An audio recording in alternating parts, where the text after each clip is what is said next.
Hey guys, it's the Redstone Wizard here again, bringing you another Redstone tutorial. This time, we're actually going to be making a raid farm. So, well, let's first off, go turn this off. Now, my first raid farm wasn't as efficient as this one. That I will tell you. Required on magma blocks and you doing a lot of the work. This one, you have two players. One person just stands in here the whole time. The other person goes, gets the raid, comes back, leaves, comes back, leaves.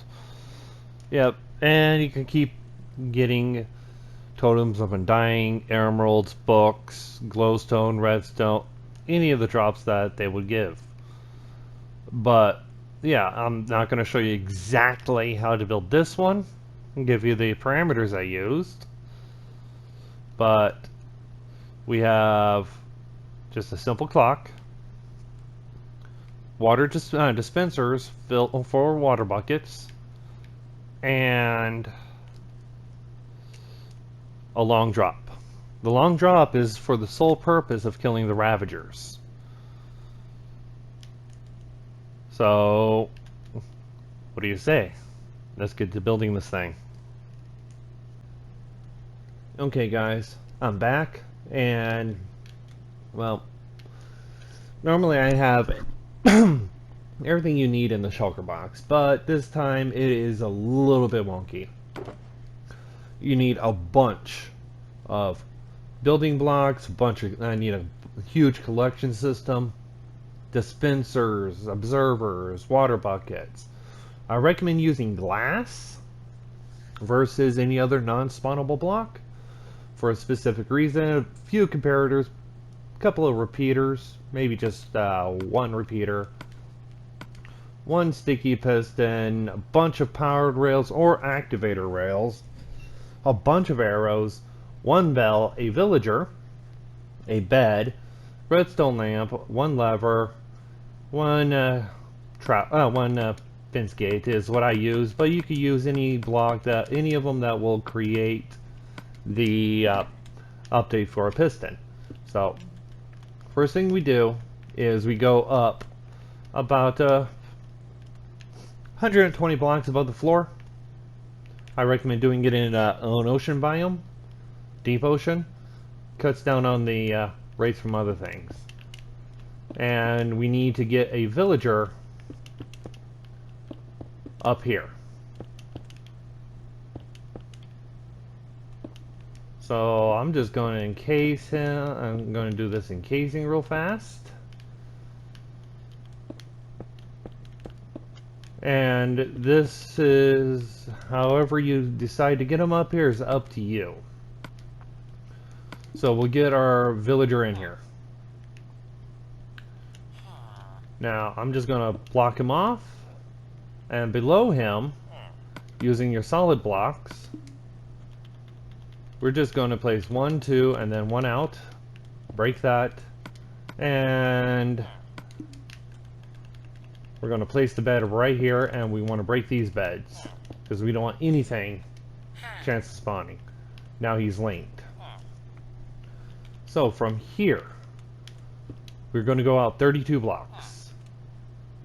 That's 2, 3, 4, 5, 6, 7, 8, 9, 10, 11, 12, 13, 14, 15, 16, 17, 18, 19, 20, 21, 22, 23, 24, 25, 26, 27, 28, 29, 30, 31, 32. Place that, and we'll just get rid of all these.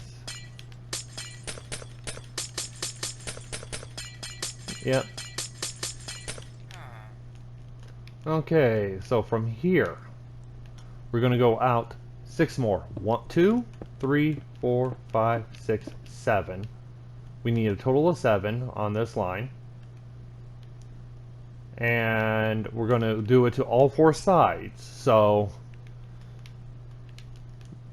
when you extend this one out this way, when you get to the point, you're just going to link them like this and glass it up. Too high is all you need. because then they'll be able to control. You'll be able to control their spawning where they go. So underneath, we're going to need, from here, this part, we're going to leave a gap and go out 7 more. 1, 2, 3, 4, 5, 6, 7. So the pattern is repeating, so you don't have to just memorize this. And then under each, for each right here, a dispenser, a block underneath the dispenser. We need to go down 1 underneath there, a upwards facing observer, which is only going to power that one, down 1 more, and you could either use rails here, or I prefer just using the dispenser because then we get a cascading effect all the way down. Repeat this till you have it all set up. So, and then make sure you throw your water buckets in there, because then we'll be able to control it. I'm going to build up one side just to show you guys what it should look like. So I'll be right back. Okay guys, I'm back, and just a little bit of a tip. And let me clear my inventory real fast. It's a pain to carry around just 100 buckets of water. Well, more than 100 buckets of water. So what I recommend doing is getting yourself almost 5 stacks of buckets and a hopper minecart. Take and place hoppers on each one, and then run rails so that they get powered all the run rails so that you can collect it all.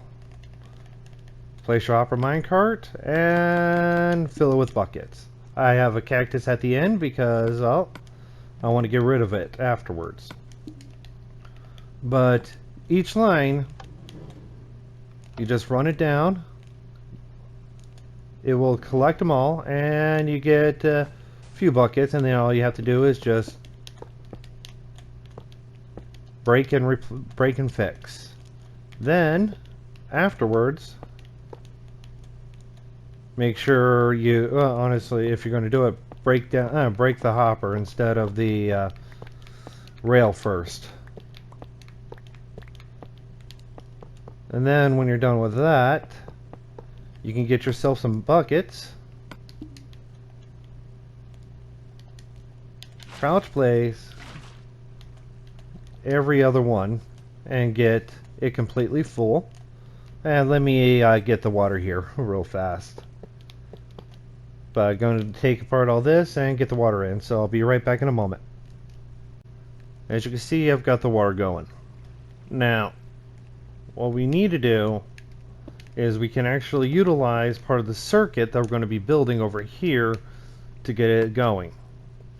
Get your trapdoor, or get your fence gate, actually, and just place it there.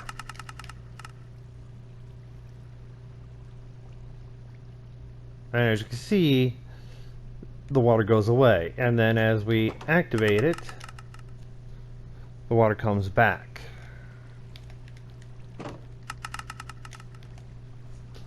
So, with that right there, we got the water going. You do that to all 4 sides. And now I'm going to show you guys how to connect this one to this one. We need some blocks to place some rails down on.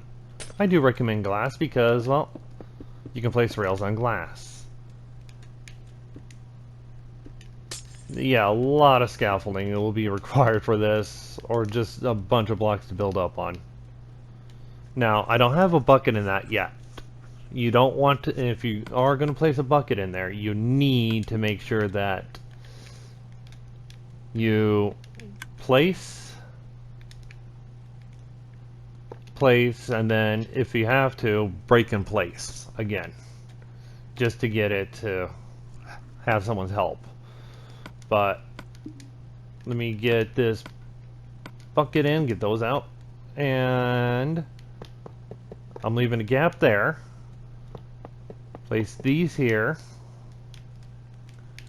Get another observer. Place it here, and place that there. Now, when I activate this,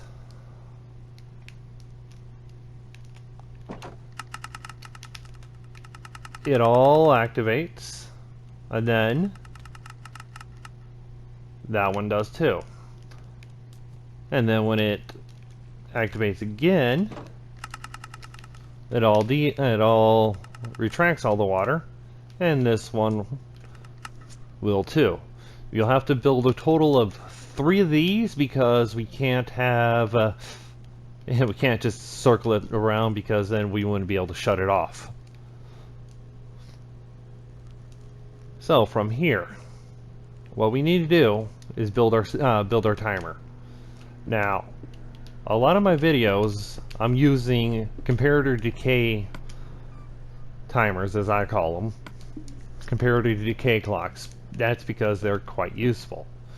This is a 4-1, so to going into the block with that with the gate on it, I forgot my redstone dust because it is so very little redstone intensive. It's more observer rail intensive. And dispenser. Place that there, and then we will go up a block, over a block, and we will place our 1 repeater there. Set this to 4 ticks. Get our sticky piston there.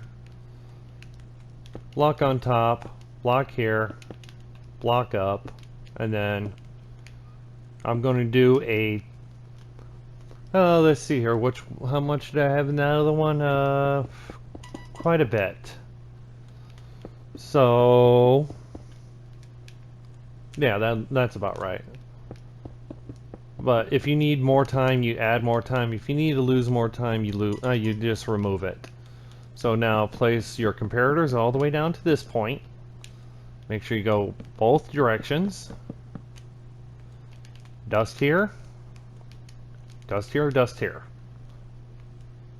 Now get repeaters and line this side up and put them all on 4 ticks.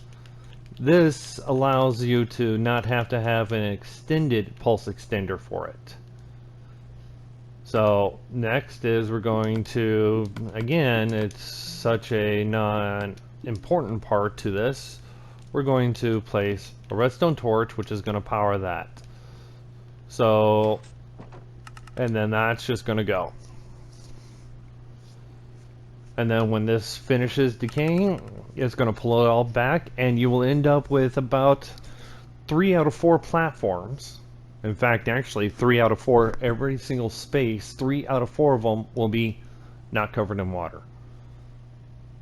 And that goes for the entire spawning pit. So let's get this thing turned off real fast. So let's just get a lever, because I don't feel like just turn it off. And it'll pulse one last time. And so next is going to be building the kill platform. Give me a moment, I'll get down to that area and we'll build it. I'm back, and yeah, there's that one platform. As you can see, I'm at 170. Up the platform there is 180. So this is right where we need them to fall. So however you decide to do a collection method, you just get to the corner of where they can fall at. I use concrete powder, because if you do it over the ocean, the concrete powder, as soon as it hits the water, becomes concrete, and it's right above the water. But yeah, go out 4 or 5 blocks, and do it on both sides because we don't need any of them to be in the middle.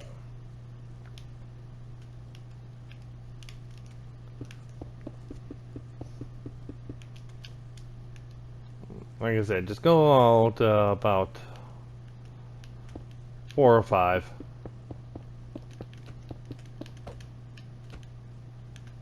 Yeah, right there. Just a few blocks. Either place bottom slabs, place whatever you want, fill it all the way in on this side so that they fall on it there and instantly die. So, if you happen to not get it far enough down, then I recommend placing campfires here. Because, well, yeah, they'll fall, take a lot of damage, and get burned up by the campfires. Use slabs if you're going to just run normal hoppers. You can use whatever other block you want if you're going to be using, well, a minecart collection system. But yeah, all it is you got to build a massive platform down here, about 110 blocks away from the platform, so that they instantly die. When the Ravagers hit, they instantly die. So get a platform built out here, get a collection system going, get a storage system, because a lot of the stuff they drop is non-stackable. So we got 1, maybe 2 more things up there to do. So when I get back up there, I'll bring you guys right back. Yeah, I know I could have probably just have brought you guys up here immediately, but you know what? It's okay. Yeah, but right now we need to do one little thing. We need to set up a system, but we can't have anything in this area right here, at least 2 blocks away, because that's where the Ravagers will go.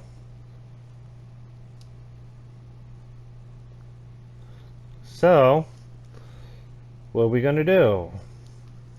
Well, we can't run redstone to activate the clock while we're over there, so I devised a small little system. It requires a bell. So place your bell,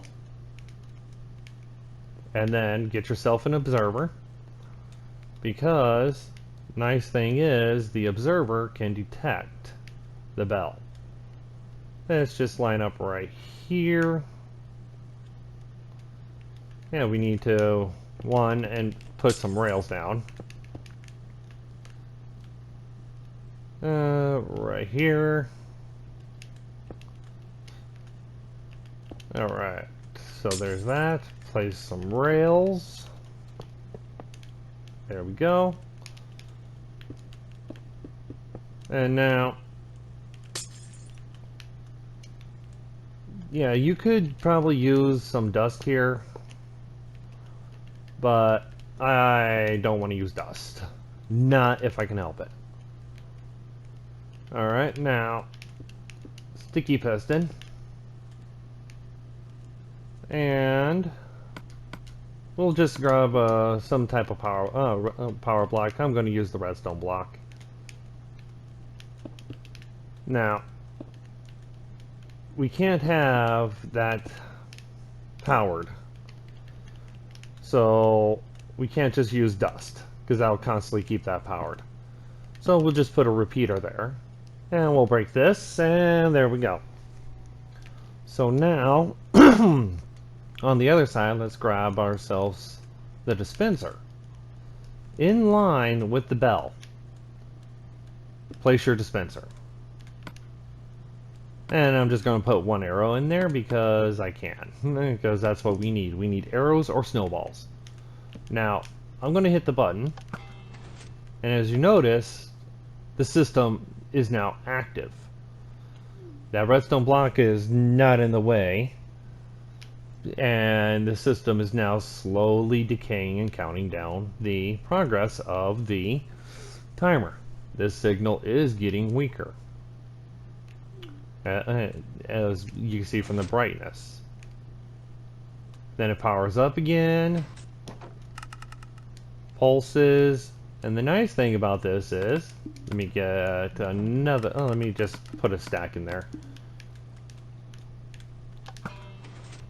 With it being 2 blocks away, it is exactly accurate 100% of the time. Now, what I recommend for the powering method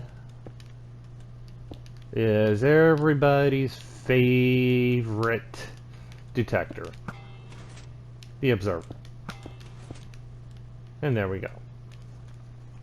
All you have to do is just run a line. I do recommend using the rail line, because with a lamp, let me get a quick line going. Which direction are you facing? Perfect. Let's break that. Observer, line, and then I'm just going to need that still. I don't want it to pulse yet. Alright, now we've got ourselves the, oh, I have it hitting here, redstone lamp and a lever. Power the lever, the clock will go on. So turn the lever off, the clock will go off. And then you run this all the way into the center area over there, just so that you can get so you can power this. So, but you guys, oh, one other thing, I do recommend actually building a small little room up here with that one control panel, so that you'll be able to control the system and you'll be able to see everything else. In my other one, you saw the huge storage, unneeded. You can actually keep it down below. But you guys, this is the Redstone Wizard. Enjoy building.